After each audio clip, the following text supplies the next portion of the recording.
I'll go for it. Michael, I was just going to flip this, but yeah. But thank you very much for the invitation to be here. Actually, Michael himself is one of the products, if you will, of the Collegiate Entrepreneurs Organization, CEO, along with Brian Alice, you've heard from earlier. I just encountered at the coffee break Trevor Owens, who was on panel a little bit earlier, and Trevor said that that was going to the CEO conference was a life-changing kind of event, partly because he met, Michael Simmons. But anyhow, good testimonial. But what is EO, in case you're not familiar with CEO? And that is an organization of 180 entrepreneurship clubs on as many campuses. We have about 1,600 students. Basically, CEO is in the business of inspiring and supporting the entrepreneurial dreams of college students. That's our sole focus. We're not involved in a number of other activities that we could buy into. We have a very narrow, specific focus in terms of supporting college students.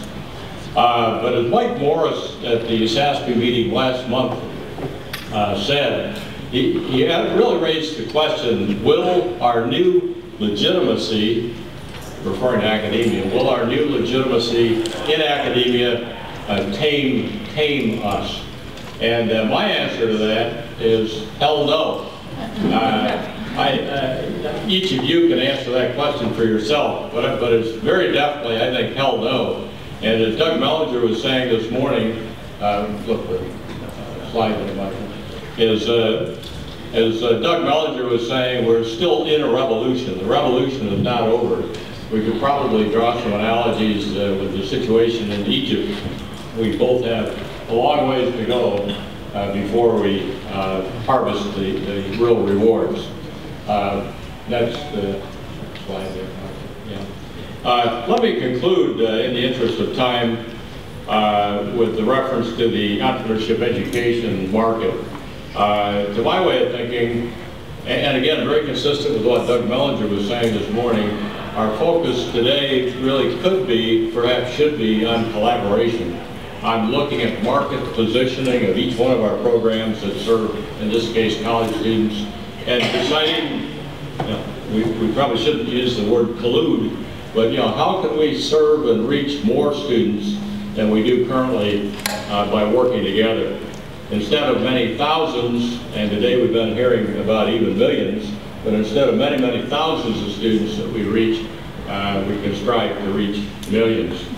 And with that, I would like to invite all of you, Michael, to the October 27 to 29 annual conference. This year is going to be in Dallas, Fort Worth, and we'd love to have all of you join in, if you'll pardon that commercial, and it's c-e-o.org. Thank you.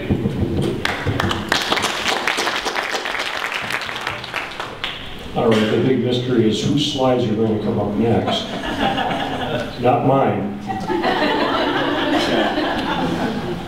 John, for some reason they're not there. Oh, they're not? Okay, well then I'm just imagine on the screen. No problem, no problem. I will go without them. Needless to say, I spent hours and hours talking. I'm John Box, Senior Vice President of Education for JA Worldwide, or more commonly referred to as Junior Achievement. And just a little bit about Junior Achievement for those of you who may have heard of it but don't know a lot about it. Junior Achievement was launched in 1919, which falls somewhere in between Ronald Reagan's birthday and Kathy Ashmore's amazing run in terms of promoting entrepreneurship education in the United States. So we've been around for 90 plus years and have learned a lot in that time, and I'm going to share a couple of things that we've learned in a moment. Junior Achievement provides K to 12 programming, so our niche is in the kindergarten through 12th grade realm. Our programming focuses primarily on entrepreneurship, work readiness, and financial literacy, and we see a great interrelationship between all of those three topics. We offer our programs in 123 countries around the world and reach, this past year, over 9.8 million students worldwide. So, taking that into account, so what's JA's secret sauce? Well, there are really 4 different components of what we do that we think are important. One is that we use community members, community volunteers, business people to actually teach our content to students in the classroom. We do that because, unfortunately, kids don't always listen to their teachers, and bringing another person in that can act as a role model, somebody that can mentor students, often gets their attention. The second thing that we do, and we've heard this many times today already, is that we use an entrepreneurial or a hands-on approach to learning. So it's experiential. It's not just talking about it, it's doing it.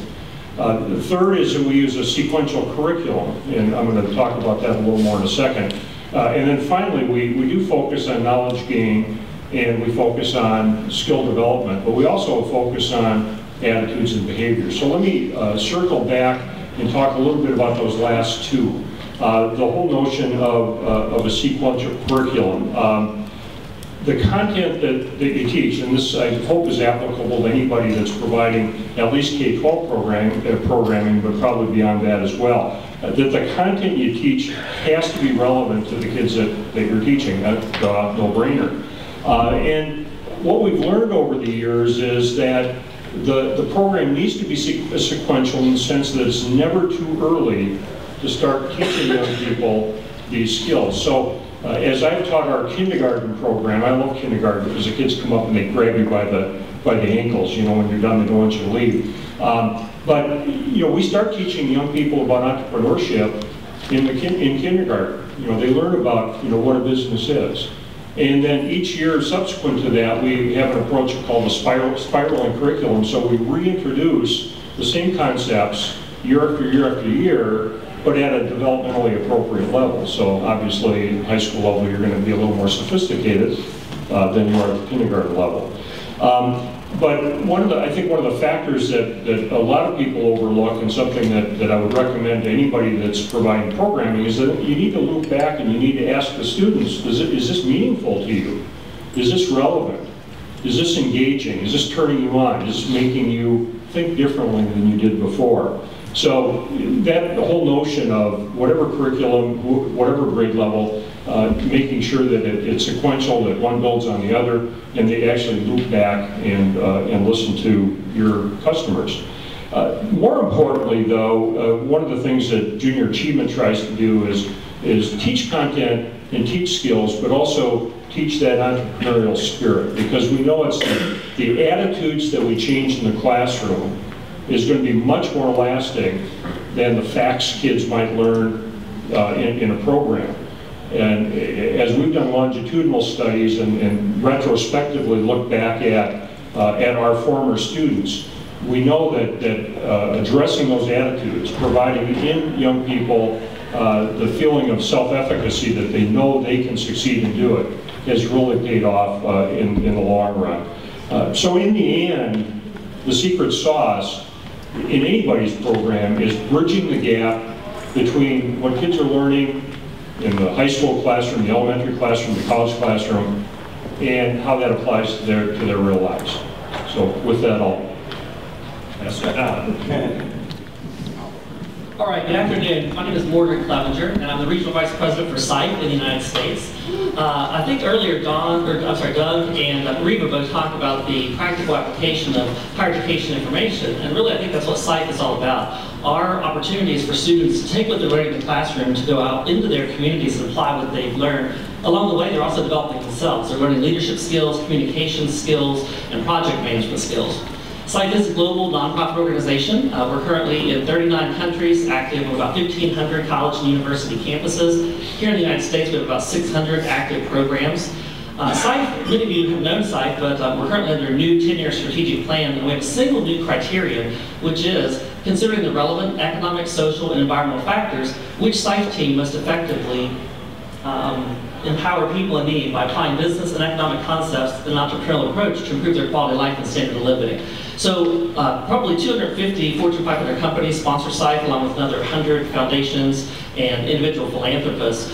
You know, the corporate world really is focused on the triple bottom line of people, profit, and planet. So basically, we enable the students to go out into their communities and identify people in need. We don't have a curriculum, we don't condone or prohibit how students approach it. I think Karen mentioned earlier about letting things happen in an organic type way, and that's what SIFE is about, is figuring out who the community partners need to be. Our local teams work with business advisory boards, and really SIFE is a network, so we give an opportunity for local community citizens, small business owners, entrepreneurs, and the corporate people to work with the university students to go out and solve real world problems.